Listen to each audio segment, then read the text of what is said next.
Isto é uma alegria estar convosco e com casa cheia. Faltam ainda preencher algumas cadeiras, mas temos esperança que os lugares, pelo menos estes, se ocupem. Dou boa noite a todos, a todas.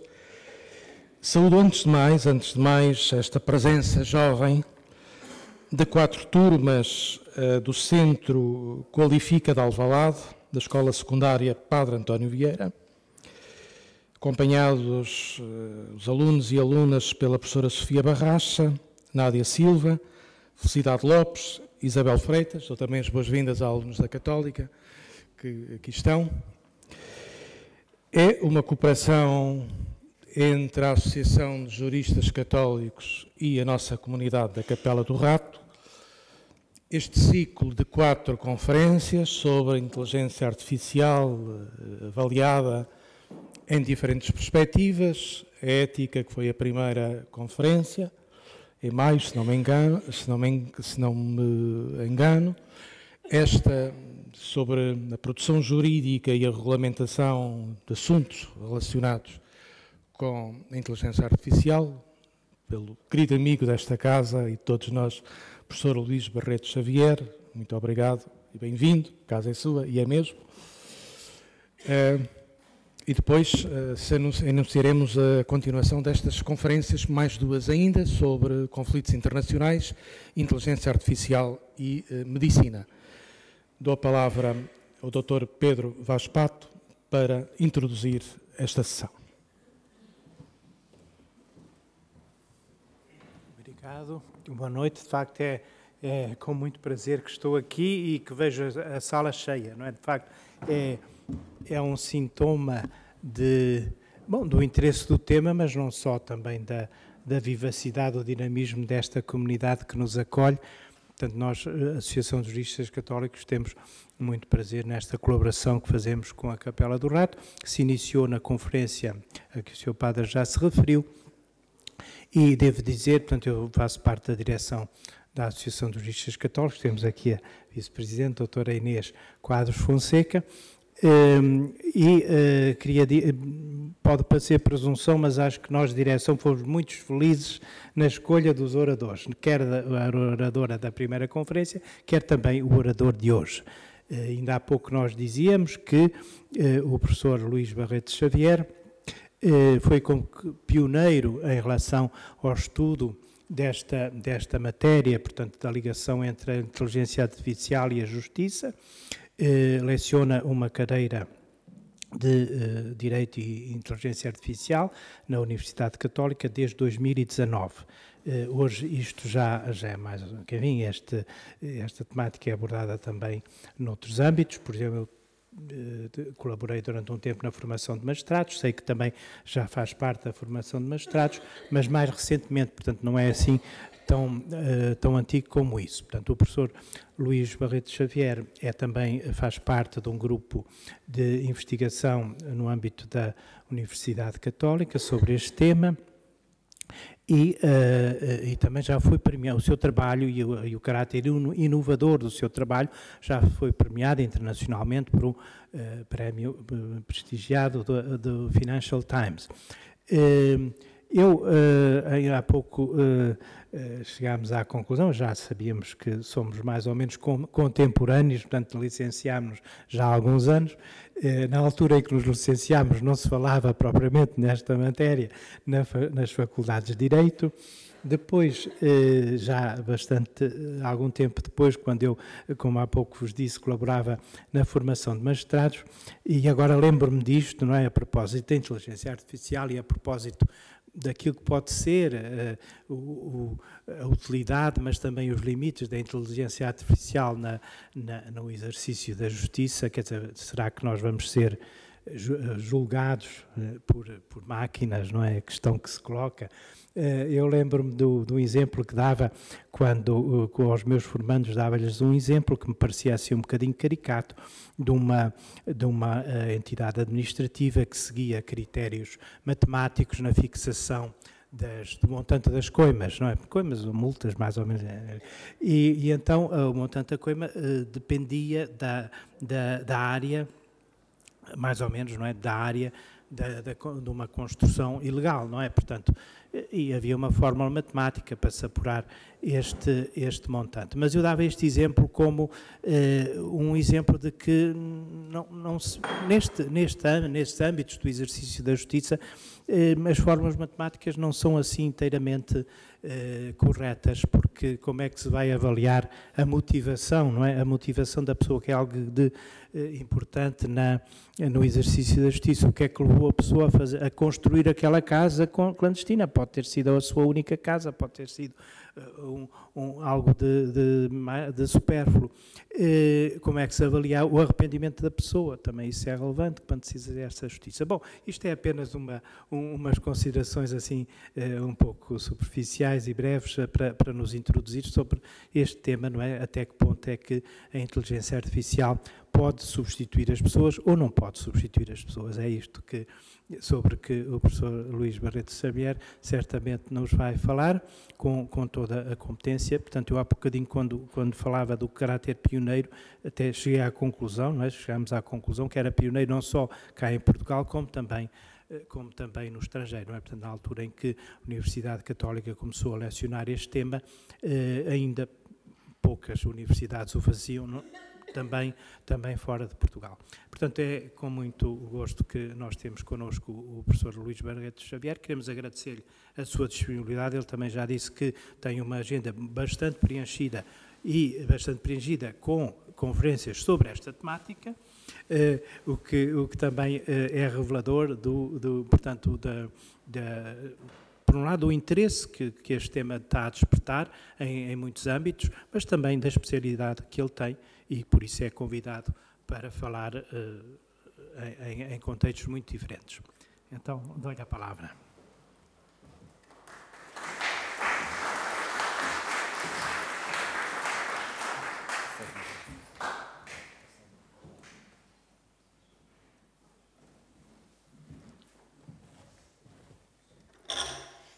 Boa noite a todos. Começo por agradecer o convite que me foi dirigido pela Inês Quadros e na sua pessoa pela Associação de Juristas Católicos, naturalmente associada à Capela do Rato, que é, como disse o Padre António Martins, também a minha casa, e por isso estou muito feliz por estar aqui e ver tantas caras amigas e conhecidas. Agradeço a apresentação, obviamente muito desfocada, porque manifestamente exagerada e criadora de umas expectativas que são impossíveis de cumprir, pelo Dr. Pedro Vaz Pato, que agradeço muito. Portanto, as minhas palavras aqui vão ser bem mais simples e não as palavras de um especialista. E, portanto, também sei que nesta sessão temos uma audiência muito heterogénea de pessoas que provêm de diversos contextos, com diversos tipos de formação, e, portanto, eu tentarei não ser demasiado também técnico ou hermético, mas peço que me interrompam se estiver a dizer alguma coisa que não compreendam e careça de explicação.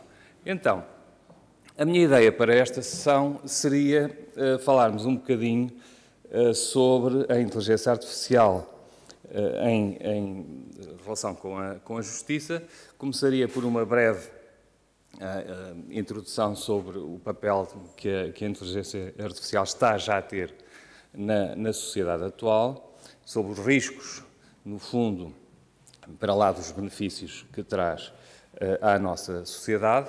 Falaria depois sobre um pouco o modo como a justiça encara a inteligência artificial, isto significa falar sobre a regulação da inteligência artificial, e terminaria no final com umas palavras sobre o modo como a inteligência artificial pode auxiliar o trabalho de quem tem a justiça como ofício, e especialmente como é que a inteligência artificial pode ajudar a advocacia e também a judicatura. Estas imagens que aqui apresento de vez em quando são criadas naturalmente por inteligência artificial, facilmente através do ChatGPT, combinado com o DALL-E, mas na verdade a ideia é esta: nós podemos não ter presente quando nos levantamos até nos deitarmos, nós estamos a ser confrontados a cada minuto com algoritmos. Estamos com os nossos telemóveis, sem os quais já não vivemos, nós naturalmente somos bombardeados de informação pelas redes sociais, orientamos pelos Waze e Google Maps e escolhemos o sítio onde vamos jantar ou o tipo de produtos que adquirimos, muitas vezes também por algoritmos. Aquilo que vemos na televisão através dos sistemas de streaming da Netflix ou que escutamos nas Spotify são muito o resultado de sistemas de recomendação que são movidos a inteligência artificial. E neste slide encontram, no fundo, uma exemplificação de como também setores tão tradicionais como a agricultura estão a começar a receber impacto da inteligência artificial, mas noutros isso é bastante mais evidente, como serviços financeiros ou o campo da saúde. Gostava de evocar aqui que, nesta semana, 2 dos prémios Nobel que foram anunciados pelo Comitê Nobel foram,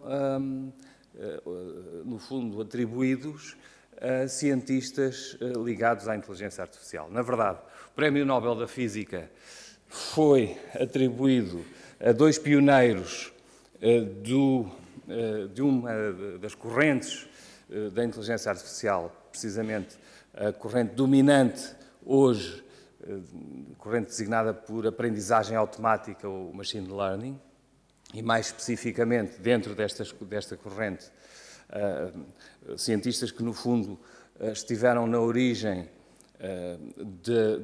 da criação das chamadas redes neuronais, um pouco uma forma de imitar um pouco o cérebro humano e as relações entre neurónios, no fundo pegar neste exemplo, pegar naquilo que se consegue aprender a partir do cérebro para atingir determinado tipo de resultados nesta tecnologia. Portanto, o Prémio Nobel de Física foi para estes 2 cientistas, enquanto o Prémio Nobel da Química foi atribuído a 2 cientistas que utilizam a inteligência artificial para o estudo e a descoberta da estrutura de proteínas e, portanto, a criação até de novas proteínas. Isto significa, no fundo, que o Comitê Nobel, esta semana, de um lado, premia quem desenvolve, digamos, sistemas de inteligência artificial e também quem utiliza esses sistemas para criar novo conhecimento. Eu diria que há muitas razões para nós percebermos o impacto que têm os sistemas de inteligência artificial nos dias de hoje. Uma delas tem que ver com a velocidade a que estes sistemas trabalham. Quem utiliza sistemas que hoje são banalíssimos, como o ChatGPT e os outros sistemas chamados de inteligência artificial generativa, percebe a rapidez com que as respostas são dadas. E, portanto, a velocidade com que hoje é possível atingir certos resultados só tem paralelo na velocidade com que a tecnologia está a evoluir. Na verdade, esta velocidade leva a que, em 30 de novembro de 2022, nós tenhamos assistido ao lançamento público do ChatGPT e menos de 2 anos depois, parece que já estamos num mundo completamente diferente, um mundo em que a tal inteligência artificial generativa, ou seja, aquela que é suscetível de criar conteúdo novo, ou aparentemente novo, parece estar, de facto, no pensamento dos decisores políticos, da opinião pública e, naturalmente, dos investigadores. Este é um tema que, naturalmente, tem implicações geoestratégicas, porque quem dominar estas tecnologias, quem as souber utilizar, quem as, de alguma maneira, massificar, vai ter, digamos, vantagem na concorrência, digamos, mundial. E, na verdade, aqui, nós, Europa, nós, União Europeia, estamos, de alguma maneira, atrás de outras 2 potências, que são os Estados Unidos e a China, o que nós conseguimos confirmar, desde logo, pela circunstância de que hoje as grandes empresas mundiais são as grandes empresas tecnológicas, são empresas que têm na sua base modelos de negócio que assentam precisamente nos algoritmos, assentam na recolha de dados, na comercialização de dados, na utilização de dados. Este é um conjunto de tecnologias que, no fundo, são tecnologias digitais, não estão localizadas em nenhum território, são, por isso, deslocalizadas, cujos atores principais, estas grandes empresas tecnológicas, no fundo, são dotadas de um poder que, porventura, é equiparável ao de um governo nacional, na medida em que elas influenciam a vida das pessoas, podem ter uma influência enorme na construção da opinião pública ou até na desinformação da opinião pública. E, portanto, é um poder que se encontra nas mãos de organizações que podem ser mais ou menos bem geridas, podem ser mais ou menos bem orientadas e podem, por isso, também fazer muito bem ou muito mal. Pela própria natureza da tecnologia dominante de inteligência artificial, nós podemos perceber que há aqui um fator de opacidade, ou seja, de falta de explicação ou de explicabilidade destes mesmos sistemas. A razão desta opacidade é técnica, e eu não quero amassá-los com ela, mas, na verdade, o que se passa é que estes sistemas, aqueles que, no fundo, resultam deste ramo de aprendizagem automática, assentam, no fundo, numa quantidade muito grande de dados, e é através desses dados, de exemplos, importante, no fundo, de elementos estatísticos, que os resultados são construídos. Isto significa que mesmo os programadores não têm a capacidade de prever exatamente qual vai ser o resultado. E, portanto, há aqui um efeito de caixa negra, ou black box, destes sistemas, em que aquilo que nós introduzimos na máquina não nos indica exatamente aquilo que vai ser o resultado que vai ser obtido. Tudo isto, naturalmente, causa risco. E esse risco, de facto, resulta de um conjunto de fatores que nós vamos ver a seguir, mas antes disso eu gostava de lhes transmitir apenas o seguinte, é que nós hoje, em 2024, estamos num tempo em que se fala muito da inteligência artificial e, como foi referido, há uma ânsia grande por se perceber melhor, debater melhor, percebemos quais são os impactos deste tipo de tecnologias. Isto é assim em função, ou porque, por um lado, foi possível, do ponto de vista tecnológico, assistirmos a um aumento muito grande de capacidade computacional. Ou seja, todos os anos temos computadores mais potentes, computadores capazes de processar mais informação mais rapidamente. Por outro lado,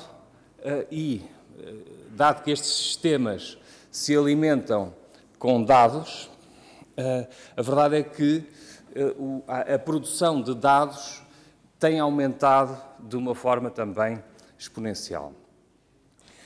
Esses dados, no fundo, são a informação que nós, enquanto pessoas, geramos na nossa vida, na nossa interação com dispositivos digitais, e é também informação que é captada, ou seja, há dados que são pessoais ou não pessoais, todos eles são importantes para a realização das finalidades destes sistemas.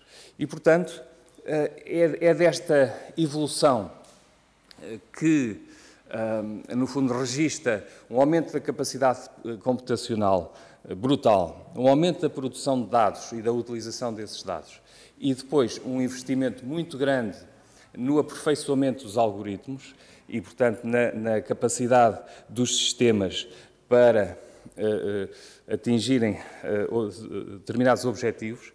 Todo este triângulo, digamos assim, de fatores leva-nos à situação em que nós hoje temos a inteligência artificial como um tema, de facto, central da nossa sociedade. Mas, de facto, a inteligência artificial não começou ontem, nem começou em 30 de dezembro de 2022 com o lançamento do ChatGPT. Ela nasce a partir dos anos 40, 50, com Alan Turing e muitos outros, e ao longo destas décadas teve momentos de euforia em que se julgava que tudo se ia resolver em pouco tempo. Num verão seria possível resolver os grandes problemas da humanidade, e houve depois períodos de desânimo, períodos designados como de invernos da inteligência artificial, em que parece que, afinal, nada era possível. A verdade é que nós assistimos a uma aceleração nos últimos anos, aceleração que se acentuou, diria eu, na última década, em que, de alguma maneira, nós tivemos, digamos, momentos-chave nesta evolução.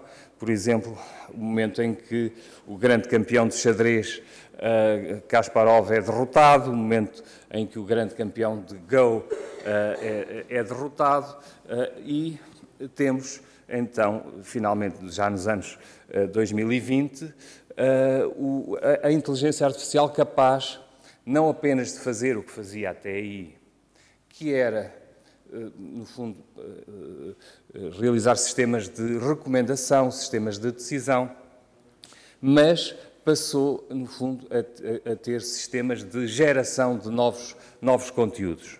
Ou seja, de texto novo, de imagens, de vídeos, ou de uma combinação de código mesmo, de computador, ou de uma combinação destas realidades. E, portanto, nós hoje temos, com a maior das facilidades, a possibilidade de criar um vídeo com uma pessoa que não existe, a falar a linguagem, a língua que nós quisermos no mundo, da forma mais realista possível. Ou seja, temos aqui também uma capacidade de realizar as chamadas falsificações profundas, ou deepfakes, em que também é possível, no fundo, colocar nas mãos, aliás, na voz de uma pessoa conhecida, algo que ela nunca disse. E, portanto, vemos um tempo em que distinguir a verdade da mentira se torna cada vez mais difícil. Mas, de facto, convém ter presente, antes de avançarmos, que realmente a inteligência artificial não é uma coisa, ou não é uma tecnologia. Ela resulta, ou é um conjunto de tecnologias, muitas das quais são articuladas entre si, e que, em todo caso, são, nessa articulação, suscetíveis, de facto, de obter resultados que seriam inimagináveis talvez há uma ou duas décadas. De facto, aqui também importa realmente sublinhar que o ramo dominante e aquele que tem conhecido a maior evolução é o ramo da tal aprendizagem automática, machine learning, que cujo desenvolvimento através da aprendizagem profunda e das redes neuronais é que veio dar origem precisamente a este novo Prémio Nobel. De facto, em 2022 as coisas alteraram-se com esta inteligência artificial generativa a chegar, enfim, à casa de toda a gente, a mudar o modo, por exemplo, como nós que ensinamos olhamos para a avaliação. Quer dizer, hoje um paper que nos seja entregue, um trabalho, um ensaio que nos seja entregue, nós suspeitamos que em grande medida terá sido feito já por um destes sistemas e, portanto, por outro lado, ou seja, o ensino vai certamente ser muito afetado, para bem e para mal, mas esse não é o meu tema. Este é apenas um exemplo de uma imagem que eu também criei, pedi para criar uma imagem à maneira do Salvador Dalí, e ele inventou esta imagem, mas isto para mostrar que há coisas que estes sistemas fazem que nós poderíamos pensar que, de facto, seriam impossíveis. Em compensação, o ChatGPT, que já veio na versão 4o, tem dificuldade em fazer algumas coisas. Eu perguntei-lhe, por exemplo, quantas letras I tem a palavra inteligência artificial. Ora bem, então aqui está a contagem. 1, 2, 3, 4, tem 4 Is. Tem 4 letras Is. Agora, se conseguirem contar os Is de inteligência artificial, não são 4. Quantos é que são, já agora? Não. Quantos são?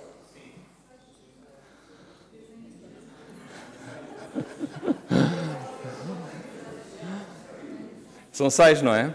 São 6. Pronto. Mas o ChatGPT diz que são 4. Ou melhor, disse que são 4 desta vez que eu lhe perguntei. Mas quando eu perguntei a seguir, disse assim, está errado, disse eu. E respondeu, tens razão, peço desculpa pela confusão anterior. Então vamos lá fazer a contagem correta. Tem 3 letras. E, portanto, a seguir ele diz que tem 3 letras. Portanto, aquilo que...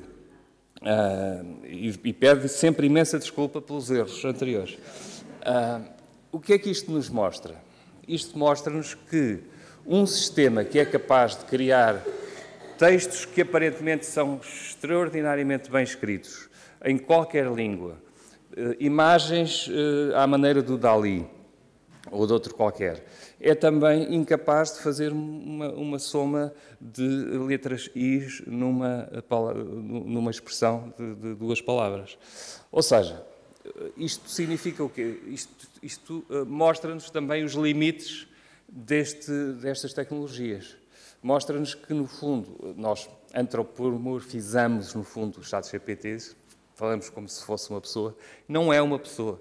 Ele não pensa, não tem consciência, não tem razão, não é inteligente. Ou seja, não há aquilo a que nós chamamos de inteligência artificial,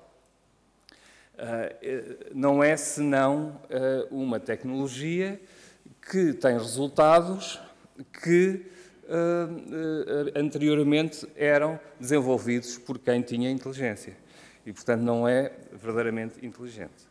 Agora, isto não significa que desta tecnologia, que é extremamente poderosa, mas que também tem muitos limites, não haja riscos. E há, de facto, aqui muitos riscos.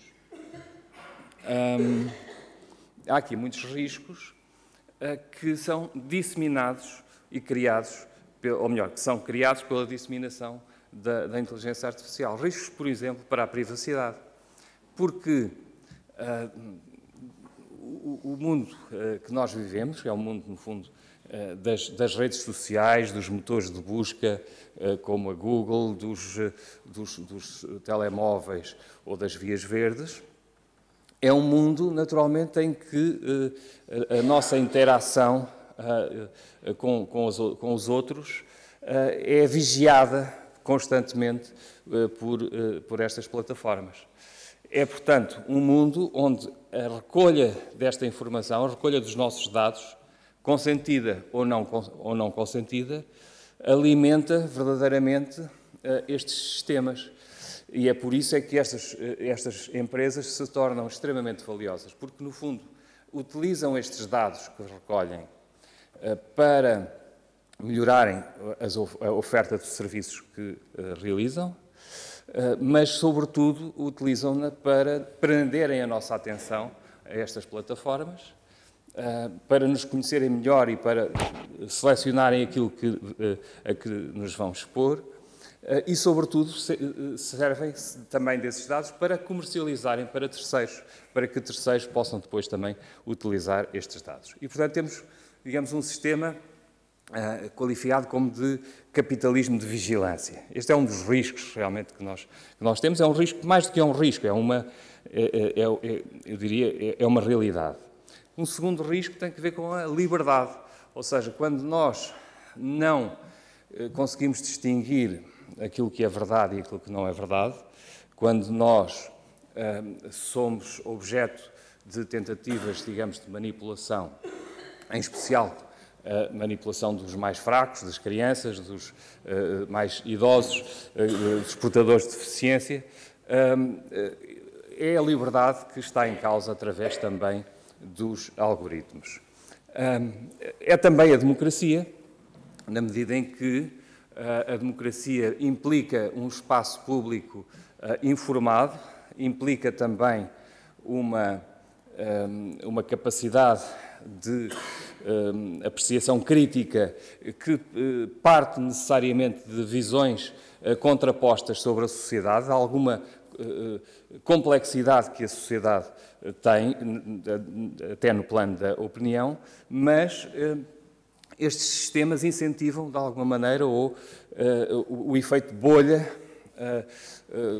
permitem ou até incentivam, de alguma maneira, o caráter viral da desinformação, porque um facto bombástico não verdadeiro vai circular muito mais facilmente do que um facto real que é banal. Portanto, a democracia dificilmente sobrevive quando estes riscos não são circunscritos. Há riscos também para a igualdade, na medida em que estes sistemas assentam nos tais dados com que são alimentados, e esses dados são muitas vezes oriundos da realidade, e a realidade não é uma realidade de justiça, necessariamente. Ou seja, quando a realidade é injusta, estes sistemas, de alguma maneira, perpetuam essa injustiça, perpetuam a discriminação e acentuam, no fundo, esse risco. Assim como há um risco para a igualdade daqueles sistemas, como existem na China, de classificação social das pessoas em função da vigilância a que elas estão constantemente submetidas. Ou seja, na China existem, como saberão, existe um sistema de vigilância eletrónica, por um lado de reconhecimento facial nos espaços públicos, por outro lado, naturalmente, há um conjunto de apps a que as pessoas acedem, onde basicamente toda a sua vida é realizada, desde as compras até aos contactos sociais, e tudo isto é vigiado algoritmicamente, o que leva a que aqueles cidadãos que se comportam de acordo com a lei e, sobretudo, de acordo com as opiniões corretas, que são as do regime, têm acesso a certos bens e a certo grau de liberdade. Aqueles que pisam o risco, de alguma maneira, têm ou sofrem as consequências, designadamente na impossibilidade de terem um passaporte ou adquirirem certo tipo de bens, etc. Há riscos para a segurança que resultam, quer de ciberataques, quando a informação é muito valiosa, quando a nossa vida, no fundo, depende de sistemas de infraestruturas que são críticas, os ciberataques podem ter efeitos brutais. Pensemos num hospital ou numa escola. E para não falar na ciberguerra, mas sobre isso nós teremos a próxima sessão do nosso ciclo. Outra das grandes questões, naturalmente, é do trabalho, os riscos para o trabalho humano. E, portanto, aquilo que sabemos é que há muitas tarefas vão ser transformadas. O modo como o trabalho humano é realizado vai ser afetado no sentido da sua transformação. Aquilo que nos é vendido é que a inteligência artificial vai ser uma espécie de auxiliar, de instrumento que está ao nosso lado para nos ajudar a desempenhar melhor as nossas tarefas. E isso é assim, muitas vezes, na verdade. Não devemos ter medo disso. Mas também temos de ser realistas e de perceber que, de facto, há muitas tarefas que, pura e simplesmente, vão desaparecer, não vão ser necessárias. Pelo desaparecimento dessas tarefas, vão desaparecer também muitos postos de trabalho. Dir-se-á, e eu digo também, há também novas profissões que estão a surgir. Há profissões que não existiam há uns anos e que hoje em dia existem, e não apenas existem, mas continuam a desenvolver-se e a ampliar-se. Mas aqui temos duas questões. Uma primeira é saber qual é o balanço entre os postos de trabalho que se perdem e aqueles que se ganham. E, de facto, há muitos estudos sobre estes temas. A maior parte dos estudos aponta no sentido de o balanço ser negativo. Nem todos. O segundo problema é este, é que dificilmente uma pessoa que toda a sua vida foi um operário não qualificado, um motorista de táxi ou um trabalhador rural não qualificado, dificilmente vai ser um cientista de dados, vai ser um analista de financeiro ou vai ser um professor de engenharia informática. E, portanto, estes riscos estão lá e a sociedade vai, de facto, a ser afetada e há uma geração, provavelmente, há uma geração, ou mais do que uma geração, que vai ter um problema social bastante grave. E depois, naturalmente, há riscos que têm que ver com ou a má utilização destes sistemas, que provoca danos, ou a utilização de sistemas que, em si mesmos, são defeituosos. E, portanto, aqui nós somos confrontados aqui se calhar com duas visões alternativas sobre estes temas. Uma das visões é, eu diria, a visão catastrofista ou apocalíptica, como a de Yuval Noah Harari, agora no seu último livro, que refere o seguinte: sendo-lhe dado mau uso, a inteligência artificial poderá extinguir não só o nosso domínio na Terra, mas também a consciência, tornando-se o universo um reino de trevas. Depois temos do outro lado uma visão oposta, e aqui exemplificada por uma declaração do Sam Altman, que é o CEO da OpenAI, a empresa que desenvolve o ChatGPT. Ele diz que acredita que o futuro vai ser tão brilhante que ninguém lhe pode fazer justiça tentando escrever sobre isso agora. E que a característica definidora da era da inteligência artificial será a prosperidade maciça. Bom, portanto, temos aqui duas visões, como veem, absolutamente contrárias.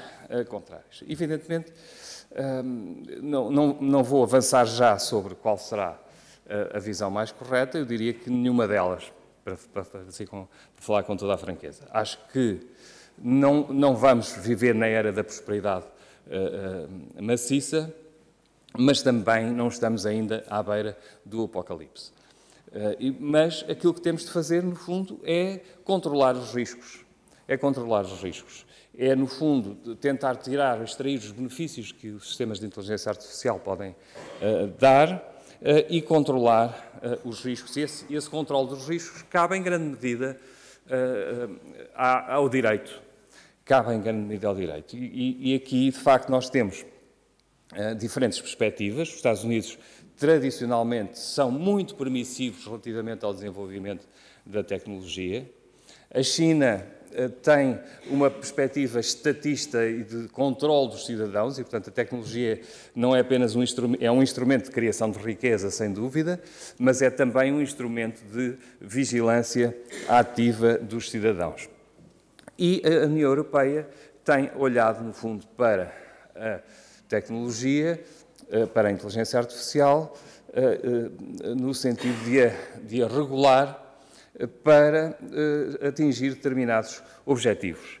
Proibir práticas inadmissíveis, minimizar riscos, proporcionar segurança jurídica e, entre outros aspectos, proteger direitos humanos, não deixando de incentivar a inovação. E então nós, em julho deste ano, tivemos a publicação no Jornal Oficial da União Europeia deste novo regulamento sobre a inteligência artificial, o primeiro ato legislativo transversal sobre a inteligência artificial no mundo e que demorou, no fundo, 3 anos a ser conseguido, entre 2021 e 2024, e que entre uma data e a outra foi fortemente alterado, não apenas por contributos muito diversificados que foi recebendo, mas também pela necessidade de nele incorporar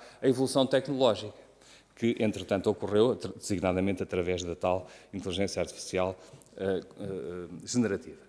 Ora, a lógica do regulamento é precisamente a de não regular propriamente a tecnologia enquanto tal, mas regular os usos da tecnologia em função do risco que esses usos encerram. E aqui, enfim, se calhar não vou entrar aqui em aspectos um bocadinho mais técnicos, como a definição do próprio sistema de inteligência artificial. É uma definição, digamos, normativa, no sentido de que não há um consenso na comunidade científica sobre o que seja um sistema de inteligência artificial. Portanto, há muitas noções, muitos conceitos diferentes, mas naturalmente para sabermos aquilo que está a ser regulado, a União Europeia teve que encontrar uma definição e ela foi variando ao longo do tempo. Em 3 anos tivemos N definições e a definição que acabou por vingar apresenta já a capacidade de nela incorporar a própria inteligência artificial que gera conteúdos, e aparecem aqui conteúdos. Ora bem, qual é a classificação de riscos que está na base destas novas regras? No fundo, há aqui uma espécie de pirâmide que, no fundo, vem estabelecer que há certo tipo de utilizações da inteligência artificial que não é admitida, porque, no fundo, viola, e, portanto, são os usos proibidos. Depois temos usos de risco elevado, risco limitado e risco mínimo. Muito rapidamente, esta tal pirâmide, no fundo, vem dizer que há certas utilizações que, precisamente por serem violadoras ou potencialmente violadoras de direitos fundamentais e dos valores fundamentais, não são aceitáveis no espaço europeu. Seguidamente, e esse é o aspecto mais importante do regulamento sobre a inteligência artificial, temos um conjunto de usos ou utilizações que, não sendo proibidas, são consideradas de risco elevado. E são de risco elevado ou por se integrarem em determinadas atividades, áreas ou setores, como, por exemplo, o setor da educação, ou o setor da saúde, ou o acesso a bens fundamentais, ou por estarem, no fundo, associadas a produtos abrangidos por regulamentações de segurança na União Europeia. Por exemplo, se calhar aqui não vou agora desenvolver, porque vejo que estou a avançar, se calhar não tão rapidamente quanto desejável. Depois, em certos casos, só temos um risco de confusão das pessoas, não saberem que estão a interagir com uma máquina, quando nós temos os chamados chatbots, ou temos as deepfakes, no fundo, quando fazemos uma chamada telefónica para uma determinada empresa e nos atende uma voz que nos parece artificial e é mesmo artificial. A tecnologia está a evoluir tão rapidamente que daqui a pouco tempo nós não vamos ser capazes de perceber realmente, nem à primeira nem à segunda, que não é uma pessoa que está do outro lado. E, portanto, há aqui uma obrigação de transparência. As organizações públicas e privadas vão ter de indicar que as pessoas estão a interagir não com uma outra pessoa, mas com uma máquina. E, naturalmente, nestes sistemas também são regulados os modelos de finalidade geral, ou seja, aqueles que estão na base da inteligência artificial generativa.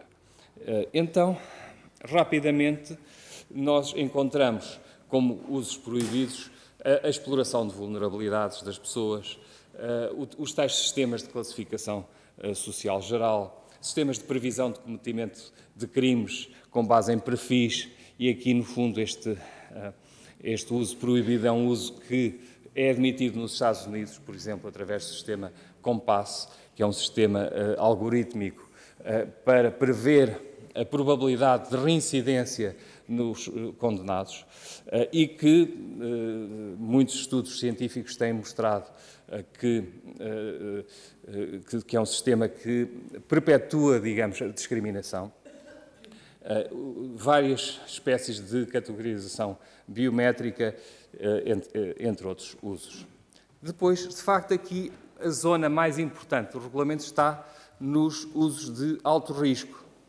E nesses usos de alto risco, na verdade, que são, por exemplo, usos na área da administração da justiça, e é aqui que nos interessa em especial para o nosso tema, a área das migrações, do asilo, da aplicação da lei, da educação, domínio laboral, entre outros, acesso a serviços públicos essenciais. Em todas estas áreas nós temos, no fundo, uma classificação de alto risco. Isto significa o quê? Significa que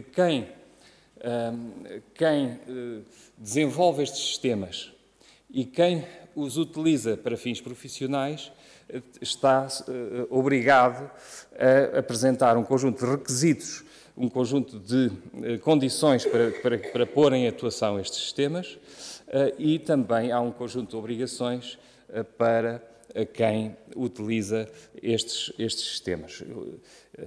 É aqui uma bateria, se quiserem, de obrigações, pesada para as organizações, públicas ou privadas, mas que é entendida como necessária para minimizar os tais riscos que a inteligência artificial encerra. Já, pelo contrário, aqueles sistemas que são suscetíveis de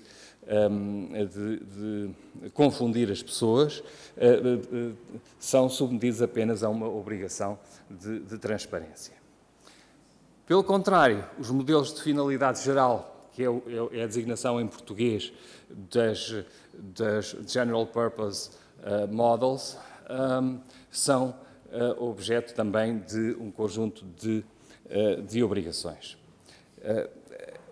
Tempera-se, de alguma maneira, estas obrigações, estes requisitos, com algumas medidas de apoio à inovação. Portanto, há uma tentativa de contrabalançar estas regras que são pesadas para contrabalançar estas medidas com alguma tentativa de apoiar a inovação, apoiar as empresas que se dedicam à investigação e ao desenvolvimento nesta área. E agora, portanto, no fundo, acabei a segunda parte e agora vou para a terceira. Estou a ver que já estou aqui com pouco tempo. E aqui, basicamente, a ideia agora é refletir um bocadinho convosco sobre o que é que a inteligência artificial vem trazer à área da justiça. E aqui centraria a minha atenção em dois setores, o setor da advocacia, de um lado, e o setor e a área dos tribunais, por outro. E aqui começaria por dizer o seguinte: desde há alguns anos há um autor que é o Richard Susskind, que tem refletido muito sobre estes temas e que digamos, jovens estudantes de Direito que aqui encontram, que aqui vêm, eu aconselho a leitura deste livro, porque nos abre muito a cabeça e a visão sobre as transformações que neste momento nós encontramos na advocacia. E a ideia que ele tem, ele é um visionário que vê o mundo futuro como um mundo de tribunais online, de mercados liberalizados, de modos de produção, digamos, de serviços jurídicos muito diferente da advocacia tradicional, de startups disruptivas entrarem no mercado jurídico, de formação através de realidade virtual e de um conjunto novo de postos de trabalho nestas áreas. E este livro, este livro, que já vai na sua terceira edição, do ano passado, é um bocadinho uma introdução a este mundo em que, de facto, a ideia da advocacia romântica é afastada e em que também a ideia, digamos, das grandes sociedades de advogados como modelo único de advocacia mais sofisticada também está, de alguma maneira, em crise. A verdade é que hoje o que nós temos é milhares, literalmente, de empresas a entrarem nesta área da tecnologia jurídica. E aqui, se forem à página da Universidade de Stanford, e mais especificamente à Faculdade de Direito da Universidade de Stanford, se forem procurar este índice de tecnologia jurídica, encontram, ao dia de hoje, de 2.583 empresas que foram inventariadas por esta universidade. E devo dizer que é uma lista muito incompleta porque é muito baseada no mercado anglo-saxónico. Não conta, por exemplo, com o mercado brasileiro, que tem centenas de empresas, nem com o mercado português, que tem talvez duas dezenas. O que nós sabemos é que estes sistemas de inteligência artificial estão a ser introduzidos na prática jurídica das sociedades de advogados, começando naturalmente pelas sociedades anglo-saxónicas, que estão mais desenvolvidas, mas entrando progressivamente em outras sociedades de advogados, por exemplo, na Europa continental e designadamente em Portugal, através de sistemas que são capazes de fazer muitas coisas. Desde gestão do risco até análise de documentos, gestão de contratos, geração de documentos, processamento de informação, pesquisa jurídica, até análise preditiva daquilo que poderão ser as decisões judiciais, a construção, no fundo, de textos que podem ser petições ou peças processuais, para lá de coisas mais banais como gestão de informação e de conhecimento no seio das sociedades de advogados. Este slide dificilmente conseguirá ser lido, sobretudo para as pessoas que estão daqueles lados, mas tem um inventário relativamente genérico que foi feito para a jurisdição alemã pela Universidade Técnica de Munique. Um destes sistemas, porventura um dos mais desenvolvidos, ou melhor, certamente um dos mais desenvolvidos, é o Harvey, baseado numa personagem de uma série da Netflix, e que basicamente consegue associa no fundo, na base, grandes modelos de linguagem como o ChatGPT, mas depois vai ser treinado com volumes muito grandes de dados da área jurídica. Ou seja, é retreinado através da inserção de jurisprudência, de doutrina, de muita informação legislativa proveniente de muitas jurisdições que estão livremente acessíveis na internet.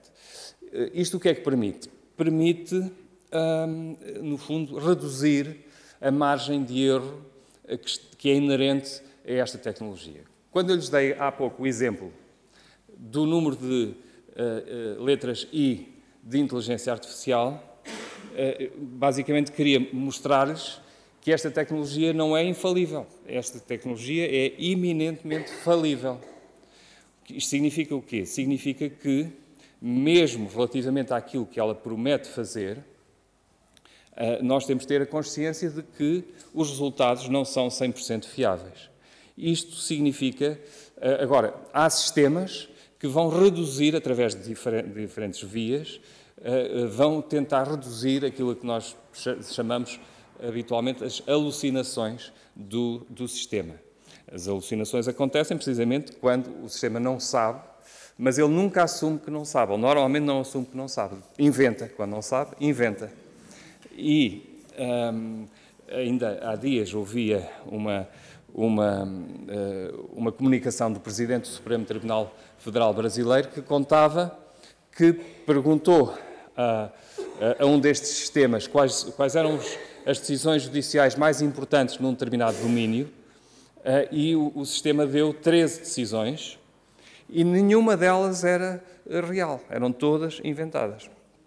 E, portanto, isto significa que nós estamos a começar, de facto, estamos ainda no começo, isto vai continuar a evoluir, mas na minha perspectiva, e eu não sou um cientista da computação, embora tenha lido algumas coisas, ou melhor, tenho lido muito do que se tem escrito ultimamente sobre estes temas, e a minha convicção é de que, a não ser que haja um salto tecnológico que neste momento não é previsível, o sistema vai continuar a ser falível, a percentagem de erros de alucinações vai continuar a diminuir, porque está a haver um investimento muito grande, a capacidade computacional vai aumentando também os dados com que as máquinas são alimentadas e a tecnologia, e as novas técnicas para reduzir as alucinações, REG e outras coisas com siglas pouco pronunciáveis, vão sendo feitas para que esta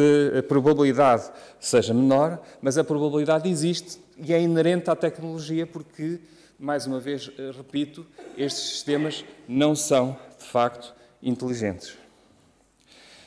No Brasil, como lhes digo, é um país que está muito desenvolvido nestes temas, e os tribunais no Brasil estão cada vez mais a ser apoiados também com sistemas de inteligência artificial. Existe um que já tem uma série de anos e uma série de anos de experiência, o sistema Victor, que ajuda o Supremo Tribunal Federal Brasileiro a filtrar recursos de repercussão geral.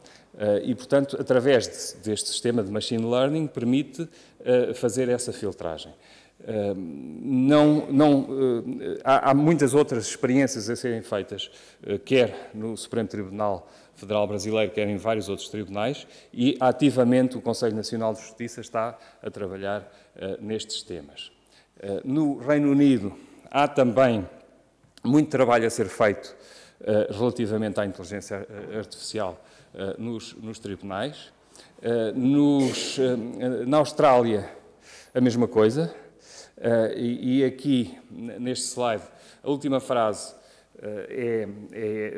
diz o seguinte: estas alterações criam um quadro no qual o juiz inteligência artificial pode ser, digamos, construído. Não sei, vamos ver. Por outro lado, no âmbito da arbitragem e da mediação, também há utilização destes sistemas e nós temos, muitas vezes, orientações para participantes na arbitragem em que há orientações que visam evitar um conjunto de riscos de utilização destes sistemas na arbitragem. Ora bem, eu perguntei, e foi o último slide que eu fiz, perguntei ao ChatGPT, numa versão que é o 0.1 Preview, que está construído de maneira que nós pensemos que ele está a pensar, e aqui, se lerem aqui, está aqui, thought for 12 seconds, ou seja, parece que pensou, esteve a pensar durante 12 segundos. Não, esteve a processar a informação durante 12 segundos, não esteve a pensar. Mas, diz o seguinte, no futuro próximo é improvável que os juízes sejam completamente substituídos por inteligência artificial. Embora a inteligência artificial esteja a avançar rapidamente e já seja utilizada para auxiliar em diversas tarefas jurídicas, como a análise de documentos, a previsão dos resultados de casos, a função de um juiz envolve mais do que a mera aplicação mecânica da lei. E depois tem várias coisas, eu só pus a primeira, não cabia no slide. Complexidade das decisões judiciais. Os juízes precisam de interpretar leis, avaliar provas, considerar fatores humanos e sociais que são difíceis de quantificar ou programar num algoritmo. As decisões judiciais muitas vezes requerem empatia, compreensão cultural e ética, aspectos em que a IA ainda é limitada. E agora poderão todos dizer, mas afinal o sistema compreendeu isto. E a minha resposta é não. O sistema encontrou textos que foram escritos por pessoas que compreenderam isto. E, portanto, com isto termino e agradeço a vossa atenção.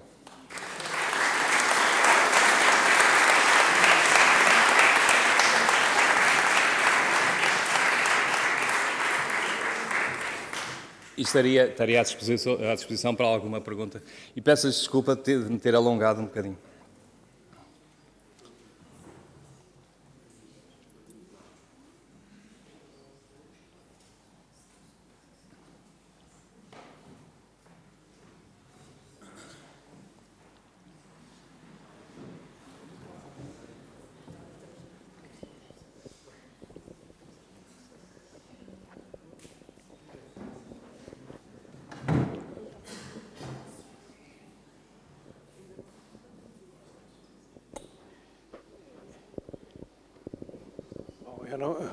Eu queria só fazer uma observação em relação àquela hipótese de decidir de acordo com perfis, não é? Realmente não podemos ignorar que os antecedentes criminais têm alguma influência quando se toma uma decisão sobre prender, não prender, dar liberdade condicional, não dar liberdade condicional. Mas há situações, quer dizer, mas isso impedir-nos-ia de acreditar que uma pessoa verdadeiramente pode mudar, não é? E às vezes acreditamos nisso, às vezes também somos enganados, mas isso faz parte. Quer dizer, eu prefiro que seja assim, que seja assim do que estar a decidir de acordo com os tais perfis, quer dizer, com essa incapacidade da pessoa mudar. É apenas uma referência. Só um comentário em relação a isso, ou seja, essa decisão está a referir-se ao sistema americano do compasso. Em bom rigor, ele não põe em causa a possibilidade da pessoa se regenerar, ou aquilo que de alguma maneira fundamenta essas decisões é basicamente uma estatística do tipo de pessoas que cometeu aqueles crimes. E para sermos totalmente transparentes, o sistema é enviesado relativamente à população negra, proveniente de determinadas zonas dos Estados Unidos. Porquê é que é assim? Porque, de facto, se formos olhar para a população prisional nos Estados Unidos, é desproporcionadamente povoada por pessoas com essas características, o que significa e é também a razão pela qual se entende que é menos seguro colocar em liberdade condicional estas pessoas. Eu acho que não tem tanto a ver com a possibilidade pessoal de regeneração, mas, se quiser, com a regeneração de uma categoria de pessoas.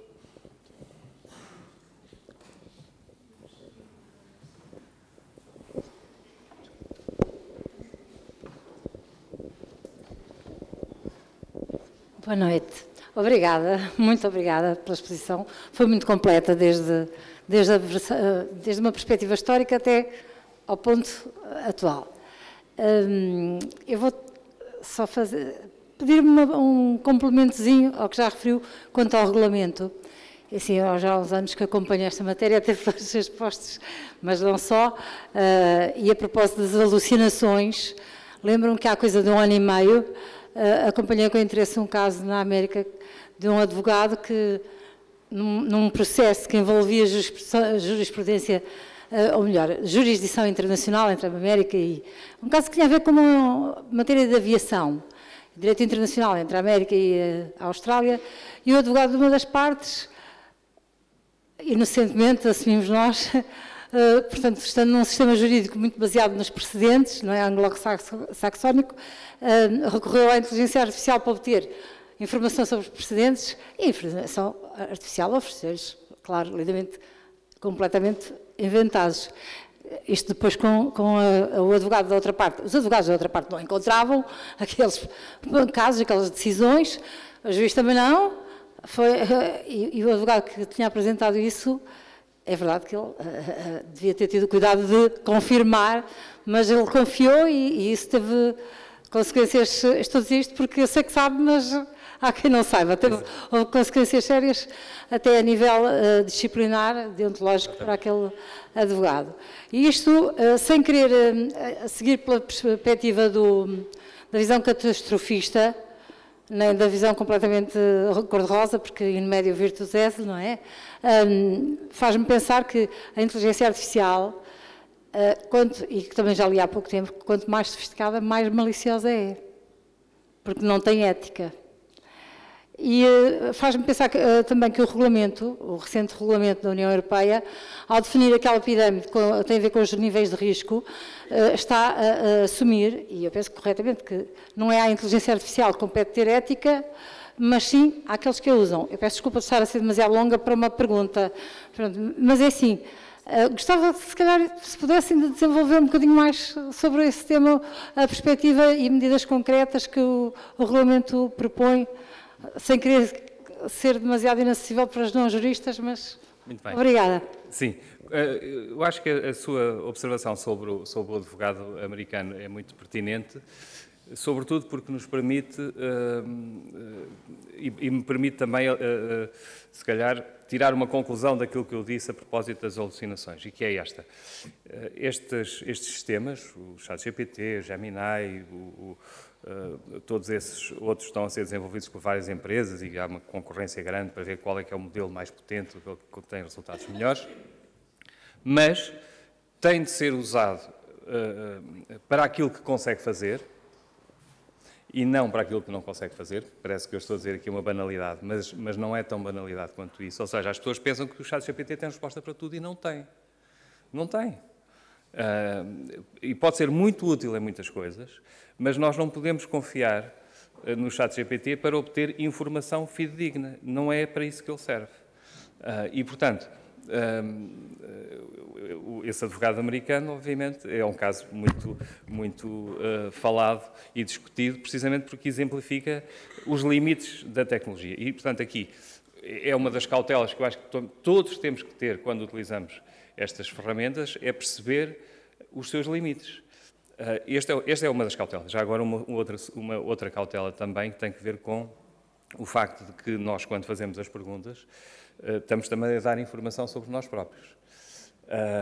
E quando caímos na tentação de colocar textos inteiros dentro de um sistema destes, e se nesses textos há identificação de pessoas certas e determinadas, nós estamos a alimentar o sistema e isto pode sair nas respostas a outras questões e, portanto, há aqui uma informação que está a ser dada. Ou seja, nunca deve ser colocada informação confidencial nestes sistemas.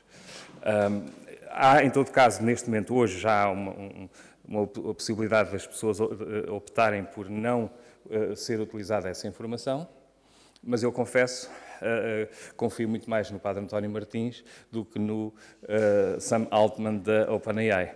E, portanto, não ficaria muito seguro com isso. Quanto à sua segunda questão, todo o regulamento de inteligência artificial foi construído com base em princípios éticos. Ou seja, é uma consagração, é uma consagração possível, não é a única possível, mas é uma consagração precisamente desse conjunto de princípios éticos que foram pensados e desenvolvidos até pela Comissão de Alto Nível da Comissão Europeia que avançou para esse desenho, mas depois não cabe ao regulamento propriamente impor que as pessoas sejam éticas. Aquilo que o regulamento estabelece é a tal pirâmide de risco e obrigações. Obrigações que, naturalmente, vão tentar minimizar a violação de direitos fundamentais, vão tentar minimizar que os sistemas sejam utilizados em violação dos valores fundamentais da própria União Europeia, mas se as pessoas na sua vida não se comportarem de forma ética, podem utilizar a inteligência artificial, como podem utilizar este copo para lançar para cima da cabeça de alguém, ou outro qualquer meio. Ou seja, não cabe ao direito, nem cabe à lei, impor, digamos, comportamentos éticos. Cabe inspirar-se na ética para vedar comportamentos que não devem ser de todo realizados e para minimizar aqueles comportamentos que, por oferecerem alguma probabilidade de lesarem interesses ou valores fundamentais, devem, por isso, no fundo, estar submetidos a uma série de salvaguardas para evitarem isso. Agora, há obrigações de transparência, há obrigações de avaliações de impacto aos direitos fundamentais, são um conjunto de medidas que o regulamento prevê para que a inteligência artificial seja desenvolvida em conformidade com este princípio, este quadro de valores da União Europeia. Então, eu vou colocar uma questão, vou ser muito breve. Eu chamo-me Isabel Noronha, sou juiz de instrução criminal em Cascais. Concordo aqui com aquilo que o Pedro disse, o Dr. Vaz Pato, evidentemente, quanto à avaliação que se tem que fazer do o juiz, não é, do caso concreto, nomeadamente quer dos antecedentes, quer até numa simples aplicação do Instituto da Suspensão Provisória do Processo, porque cada caso é um caso, todas as pessoas são diferentes e ainda bem que assim o é. Mas agora, a minha questão é muito concreta. A propósito daquilo que eu ouvi aqueles que ganharam o Prémio Nobel da Física dizer, que é fácil a manipulação de imagens e da voz, a adulteração. Isto vai dar aso a muita criminalidade, certamente, aos crimes de burla, aos crimes de distorção. E, curiosamente, ontem estava a falar com uma procuradora lá do tribunal e ela disse que estava com um inquérito que era no âmbito de uma VD, portanto, um processo de violência doméstica, e que, portanto, tinham... Aqui não foi, eles não sabiam muito bem como é que tinha sido feita, mas a imagem da ofendida, portanto, da vítima, não era ela e tinha sido passado como uma acompanhante de luxo. E, portanto, depois estava a ser divulgada nas redes sociais, para a família, para os amigos, etc. E eu comecei a pensar, meu Deus, então agora com a utilização da inteligência artificial, como é que vai ser? E, sobretudo, isto prende-se, penso eu, com a necessidade também de legislação, não é? Legislação a prever estes casos aos crimes de tipo, mas vai surgir muito mais. Era um bocadinho isso que eu gostava de colocar à sua consideração. Eu diria duas coisas. Uma primeira é esta. Uma das obrigações, de facto, do regulamento é a de que este tipo de manipulações, ou, se quiser, A construção de realidades alternativas implica uma obrigação de revelar que são realidades alternativas. Portanto, há uma obrigação de ser verdadeiro.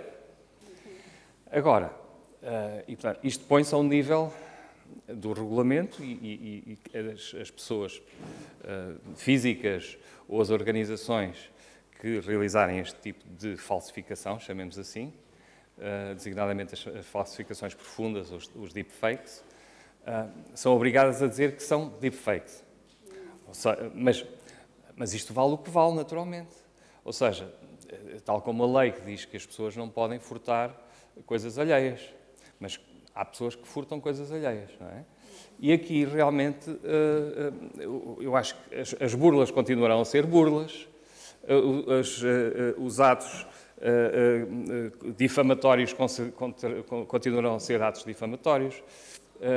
Neste domínio, não tenho a certeza de que seja necessário criar novos tipos penais, não tenho a certeza. Se calhar é, mas não é... Para mim não é evidente que seja necessário criar novos tipos penais. O problema que está a colocar é que é um problema muito real, que é o problema de distinguir quando é que existe uma falsificação profunda. E a verdade é que a má notícia é que cada vez vai ser mais difícil identificar essa falsificação. Devo dizer o seguinte, quando surgiu o ChatGPT, surgiram logo imensas apps e filtros para detectar conteúdo gerado por inteligência artificial. A própria OpenAI, no ChatGPT, tinha esse filtro e retirou esse filtro. Porquê? Porque a probabilidade de acertar era reduzida. Portanto, um texto gerado por inteligência artificial, há muitos sistemas que dizem que detectam, mas a percentagem de detecção efetiva de texto gerado por inteligência artificial é reduzida. E isto vai ser cada vez pior, porque, é claro, vão ser cada vez melhores os sistemas para detectar textos, imagens, vídeos gerados por inteligência artificial. O problema é que também vão ser cada vez melhores os sistemas para gerar esses conteúdos. Obrigada.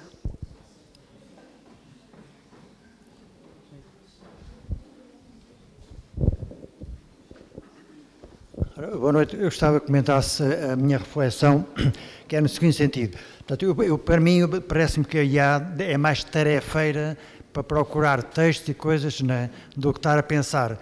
Enquanto não virmos uma máquina que consiga interpretar as frequências cerebrais e ver o que é que nós estamos a pensar, eu estou convencido que a IA não é assim o perigo que se podia pensar que dominasse os seres humanos. Né? Dá-me a ideia que, enquanto não descobrir o que a gente está a pensar, acho que não faz isso. Eu acho que a IA talvez seja melhor para, por exemplo, para controlar, portanto, o tráfego aéreo, num avião. Que há tempos houve um piloto alemão deprimido, mandou o avião para o chão. Se a IA fosse implementada no avião, vendo que aquilo ia dar mau resultado, impediu-o, por exemplo. Quer dizer, portanto, não é questão do tráfego dos comboios, não é? Portanto, eu acho que a IA, ou nas fábricas, para evitar os trabalhos repetitivos, eu acho que a IA tem muito, eu tenho esperança que seja muito positiva, mas não vai dominar a gente, penso eu. Gostava de comentar também. Obrigado pela sua pergunta. Aquilo que pergunta é relevante, ou seja, de facto há um dos vencedores do Prémio Nobel, o Hinton, saiu em 2023 da Google, onde era obviamente um dos cientistas mais proeminentes, invocando o risco de a inteligência artificial se tornar demasiado poderosa e de poder vir a dominar o mundo. E, portanto, até alguém que é quem tem esse medo. Eu tenho para mim que, de facto, há duas correntes aqui, independentemente da corrente otimista e pessimista, há aqui mais do que isso. Há aquela corrente que entende que o caminho que a tecnologia está a seguir vai conduzir a uma possibilidade dos sistemas de inteligência artificial, de alguma maneira, se autonomizarem do humano, deixarem de estar ao serviço do homem e, de alguma maneira, submeterem o homem. Portanto, há quem defenda que isto vai acontecer, ou pode acontecer se deixarmos. E há quem, e o Harari parece ser um deles, e há quem entenda que isso não é provável que aconteça. Eu encontro-me neste segundo grupo de pessoas. Portanto, eu acho que, a não ser que aconteça algo que é uma descoberta absolutamente brutal no domínio da investigação, acho que a tecnologia que neste momento existe, as correntes que existem, vão continuar a ser aperfeiçoadas, mas continuam a ser baseadas não na compreensão do mundo, e sim na informação de dados. E isto significa o quê? Significa que a nossa mente consegue ter uma avaliação do mundo que é muito mais do que a soma de dados que nós recolhemos. E é muito mais do que a soma de um processamento que, porventura, alguma vez seja imitado pelas redes neuronais ou por outra via qualquer, daquilo que nós conseguimos fazer. E, portanto, a minha convicção, mas posso estar errado, claro, é de que não nos devemos preocupar com esses cenários catastrofistas. Só uma questão, eu sou completamente leigo, eu nem sabia desse chat GPT e até fui ver aqui no telemóvel. Primeira pergunta, é a única plataforma que existe de inteligência artificial? Não. Existem milhares de plataformas neste momento. Mas esta foi a primeira? Esta foi, repare, o que se tem passado neste domínio das tecnologias tem sido um bocadinho o seguinte: quem chega primeiro ganha uma fatia grande do mercado. E aqui, esta empresa, a OpenAI, nem esteve na origem inicial do desenvolvimento destes modelos. A própria Google estava mais avançada inicialmente no desenvolvimento dos modelos. Mas quem de facto conseguiu desenhar o modelo de tal maneira que conseguisse tornar acessível ao público sem criar, digamos, uma reação negativa generalizada, foi a OpenAI através do ChatGPT. Houve outras tentativas que foram até retiradas, quer dizer, outras empresas lançaram com grandes parangonas sistemas que acabaram por não, ou porque alucinavam demasiado, ou porque inventaram de uma forma muito escandalosa. Houve uma experiência em que no próprio dia e no momento da demonstração do sistema, o sistema deu uma resposta absurda. E, portanto, o OpenAI teve, de facto, aqui capacidade para se impor e, portanto, ganhou uma grande fatia de mercado. Mas depois existe o Gemini da Google, existe o Bard, que, entretanto, também mudou de nome, existe o Grok do Elon Musk, e depois existem múltiplas empresas, microempresas, startups, que utilizam como base os grandes modelos de linguagem das grandes empresas e vão adaptar a usos específicos, etc.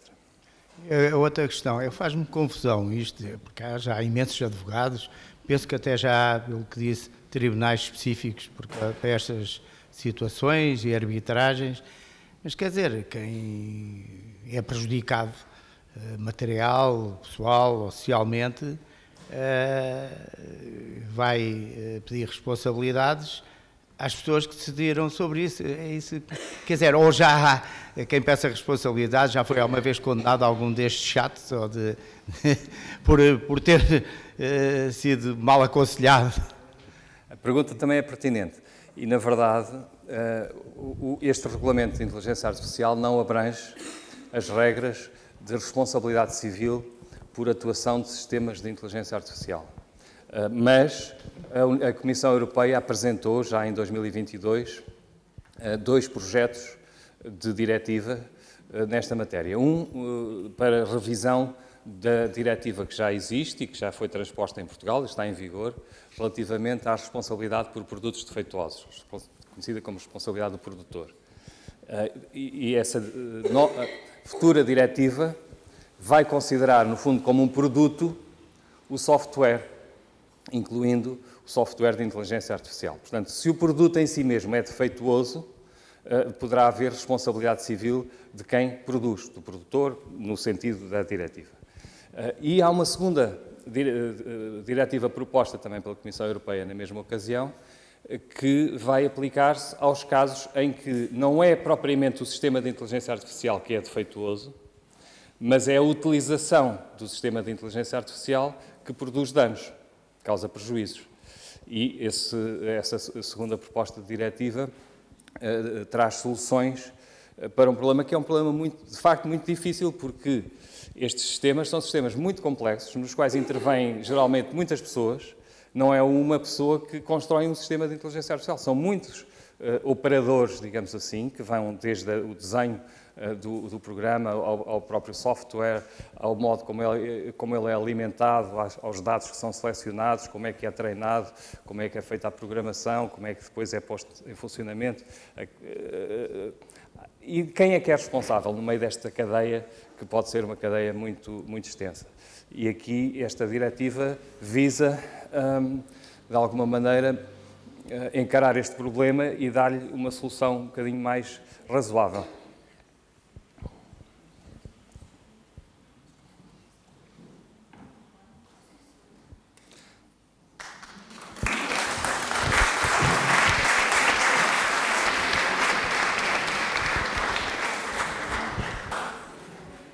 Enfim, haveria ainda muitas perguntas. De facto, a inteligência artificial é uma área em que temos todos muito a aprender e continuamente a aprender, dada a evolução de tudo aquilo que fomos vendo. Antes desta sessão, o Dr. Luís Barreto Xavier dizia que é a 5ª conferência que dá esta semana sobre inteligência artificial, em vários domínios, o que mostra o acerto do nosso convite. Ficou evidente no entusiasmo da audiência e enfim, na exposição tão clara que aqui foi feita. Foi uma grande honra ter-te aqui a falar sobre este tema e, por outro lado, enfim, naturalmente agradecer a disponibilidade depois desta semana tão cheia por vir aqui partilhar e ensinar-nos tanto. E, portanto, obrigada ao nosso orador. Este ciclo de conferências tem a próxima sessão no dia 27 de novembro. Vamos falar sobre inteligência artificial nos conflitos internacionais, um tema que também está muito na ordem do dia. E teremos como orador o Padre Afonso Seixas Nunes, que se tem dedicado muito a este tema da inteligência artificial e os sistemas de inteligência artificial nos conflitos internacionais. Será uma sessão apresentada pelo professor José Fontes, creio que também aqui da comunidade da Capela do Rato, e, portanto, estão naturalmente todos convidados no dia 27 de novembro, às 9h30, aqui na Capela do Rato.